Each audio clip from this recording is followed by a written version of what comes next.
আমরা অনেকেই অনেক সময় দেশের বাইরে যখন ভ্রমণে যাই বা কোনো কারণে যাই, তখন কোনো কারণে আপনার বিমান ডিলের জন্য আপনার যে কানেক্টিং যে ফ্লাইট আছে সেটা মিস হয়ে যেতে পারে। সেক্ষেত্রে আসলে আমরা কি করি বা কি করা উচিত? বিশেষ করে যে সকল স্টুডেন্টরা জীবনের প্রথম দেশের বাইরে যাচ্ছেন লং ডিস্টেন্সে, সেক্ষেত্রে হঠাৎ করে মাঝখানে যদি তাদের কানেক্টিং ফ্লাইট যদি মিস হয়ে যায়, তাহলে তারা আসলে কি আতঙ্কগ্রস্ত হবে নাকি আসলে এটা নিয়ে তারা অরিড হবে? আমার আজকের যে এক্সপিরিয়েন্স, আমি আসলে গতকালকে ঢাকা থেকে গুয়াংজুতে এসেছি। কানেক্টিং ফ্লাইট ছিল রাত্রি 8টা 25-এ ব্রিসবেনের, কিন্তু ওইখানে যেহেতু 2 ঘন্টার ডিলে হয়েছে, আমরা আসলে এই ফ্লাইটটা পাইনি। তো এরকম যদি আপনাদের বেলা হয়, আপনি যদি একদম নতুন স্টুডেন্ট হয়ে থাকেন বা যারা নিয়মিত ভ্রমণ করেন তারা হয়তো বা জানেন, তো নতুন স্টুডেন্টদেরকে বলবো মোটেই অরিড হবেন না। সিম্পল, আপনার যেখানে ট্রানজিট সেখানে এসে এয়ারলাইন্সের যারা কর্মকর্তা থাকবে তাদেরকে বলবেন, তারা সব কিছু জানে, তারা আপনাকে থাকার ব্যবস্থা করবে। আপনাকে ইনস্ট্রাকশন দিয়ে দিবে বিমান থেকে নামার পরেই কোন কাউন্টারে গিয়ে আপনাকে আসলে তাদের হোটেলের অ্যাকোমোডেশনের ব্যবস্থা করতে হবে, তারা সব কিছু আপনাকে ইনফরমেশন দিয়ে দিবে।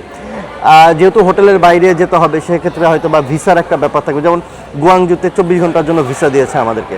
সো আপনার অন্য দেশে হলেও সেম অবস্থায় হয়তো বা হবে, অন অ্যারাইভাল ভিসা আপনাকে দিবে বা হোয়াট এভার, হোটেলের এয়ারপোর্টের ভিতরে আপনাকে হয়তো বা তাদের এয়ারলাইন্সের অনেক দেশে তাদের অ্যাকোমোডেশন থাকে। সো যদি কখনো কানেক্টিং ফ্লাইট যদি আপনি মিস করে ফেলেন, সেটা যদি প্রথম ফ্লাইটের ডিলের জন্য, তাহলে মোটেই অরিড হবেন না, মোটেই চিন্তা করবেন না, জাস্ট শান্ত থাকবেন। এয়ারলাইন্স কর্মকর্তাদের সাথে কথা বলে ওরা যে হোটেলে রাখে সেই হোটেলে চলে যাবেন, খুবই আরামে থাকবেন, থাকা খাওয়া সব ফ্রি দিবে এবং সময় মতন আবার এয়ারপোর্টে এসে, কারণ আপনি যখন হোটেলে যাবেন তখনই আপনাকে আসলে বোর্ডিং পাস দিয়ে দিবে। সো পরবর্তীতে এসে জাস্ট ইমিগ্রেশন করে আপনি বোর্ডিং গেটে চলে আসবেন।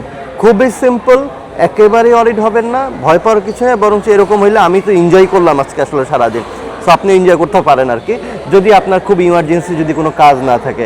তবে ইন্টারন্যাশনাল এয়ারওয়েজের কিছু ল আছে, আপনি যদি কোনো কারণে ক্ষতিগ্রস্ত হন, আপনার জন্য ওই ফ্লাইট মিসের জন্য যদি আপনার থার্ড কোনো ফ্লাইট মিস হয়ে যায়, কিংবা আপনার যদি কোনো প্রোগ্রাম থাকে, হোটেল থাকে, এগুলোর লগুলো আপনারা একটু চাইলে পড়ে নিতে পারেন।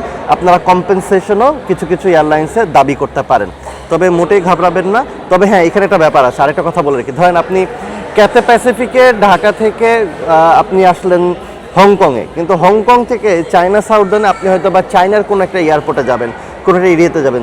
হংকংয়ের ক্যাথে প্যাসিফিকের ডিলের জন্য আপনি চায়না সাউদার্নের ফ্লাইট মিস করেছেন, সেক্ষেত্রে কিন্তু আপনি আসলে তাদেরকে কোনো ক্লেম করতে পারবেন না, মাঝখান থেকে আপনি বিপদে পড়বেন। যদি আপনার সেম কেরিয়ার হয়, যে আপনার হংকংয়ে ক্যাথে প্যাসিফিকে এসেছেন, ক্যাথে প্যাসিফিকে আরেকটা ফ্লাইট মিস করেছেন, তাহলে আপনাকে দিবে। কিন্তু এটা যদি অন্য কোনো কেরিয়ার হয়, অন্য কোনো এয়ারলাইন্সের আপনি ফ্লাইট মিস করে থাকেন, তাহলে কিন্তু আপনি তাদের কাছ থেকে কোনো প্রকার ক্লেম করতে পারবেন না, কারণ সেকেন্ড ফ্লাইটের ব্যাপারটা তারা দায়বদ্ধ না। সো অবশ্যই চিন্তা করবেন, সেম এয়ারলাইন্স হলে তারা অবশ্যই আপনাকে অ্যাকোমোডেশন দিতে বাধ্য হবে। ধন্যবাদ ভিডিওটা দেখার জন্য।